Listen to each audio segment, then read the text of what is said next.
મતદાર યાદીના special intensive revision અંગે લોકોમાં વિવિધ ચર્ચાઓ ફેલાઈ રહી છે. હવે અફવાઓ ફેલાઈ રહી છે કે જો એસઆઈઆર ફોર્મ નહીં ભરાય તો Aadhaar card, PAN card, ration card અને આયુષ્માન કાર્ડ સહિત તમામ સરકારી લાભો બંધ કરવામાં આવશે. લિંબાયતમાં લાઉડસ્પીકરનો ઉપયોગ કરીને આવી જાહેરાતો કરવામાં આવી રહી છે. આવી જાહેરાતોનો એક વિડીયો વાયરલ થયો છે. આ વિડીયોમાં લિંબાયત વિધાનસભા મત વિસ્તારના નીલગિરી અને આસપાસના વિસ્તારોમાં કેટલીક ઓટો રિક્ષાઓ લાઉડસ્પીકરનો ઉપયોગ કરીને આ જાહેરાતો કરતી જોવા મળે છે. આ ઓટો રિક્ષાઓ પર કોઈપણ પ્રકારનું પક્ષ, સંગઠન કે જૂથનું નામ, બેનર કે ધ્વજ નહોતો. આ ઓટો રિક્ષા રસ્તાઓ પર ફરતી હતી અને લાઉડસ્પીકર પર જાહેરાત કરતા હતા કે જો લોકો એસઆઈઆર પ્રક્રિયામાં ભાગ નહીં લે અને ફોર્મ નહીં ભરે તો તેમના Aadhaar card, PAN card, ration card અને આયુષ્માન કાર્ડ સહિત તમામ સરકારી લાભો બંધ કરવામાં આવશે. આ જાહેરાતોથી લોકોમાં મૂંઝવણ અને ભય ફેલાયો.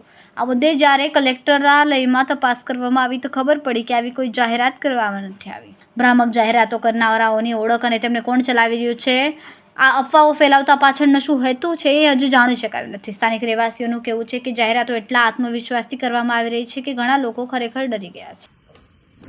જે સીસીટીવી લિંબાયત વિસ્તારના વાયરલ થયા છે એ માટે લિંબાયતના ઈઆરઓ શ્રીને તપાસ અહેવાલ મોકલી આપવા જણાવ્યું છે.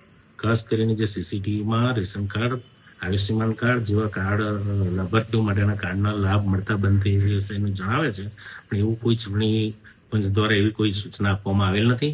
ચૂંટણી પંચ દ્વારા જે અત્યારે એસઆઈઆરની કામગીરી અત્યારે આખા ગુજરાતમાં કરવામાં આવે છે તો એ એસઆઈઆરની કામગીરી મતદાર યાદી માટેની જ છે અને ખાસ કરીને મતદાર યાદી સાચી બને, સઘન બને એ માટેના પ્રયાસ છે. અને હું જાહેર જનતાને, મતદારોને અપીલ કરું છું કે જ્યારે આપનું એપ ફોર્મ જે આપના વિસ્તારના બીએલઓ દ્વારા આપને આપવામાં આવ્યું છે એ વહેલી તકે પરત કરે અને એમાં જે પણ દસ્તાવેજી પુરાવો રજૂ કરવાના છે તો એટલી સંખ્યામાં એ દસ્તાવેજી પુરાવા સહિત અમારા બીએલઓને અથવા ચૂંટણી કામગીરી સાથે સંકળાયેલા સ્ટાફને એ પરત કરે તો અત્રેની કામગીરી, આપણા જિલ્લાની કામગીરી સારી રીતે આગળ વધી શકે અને એસઆઈઆરની કામગીરી વ્યવસ્થિત પૂર્ણ થાય. સર, આ કેટલી ગંભીર બાબત છે.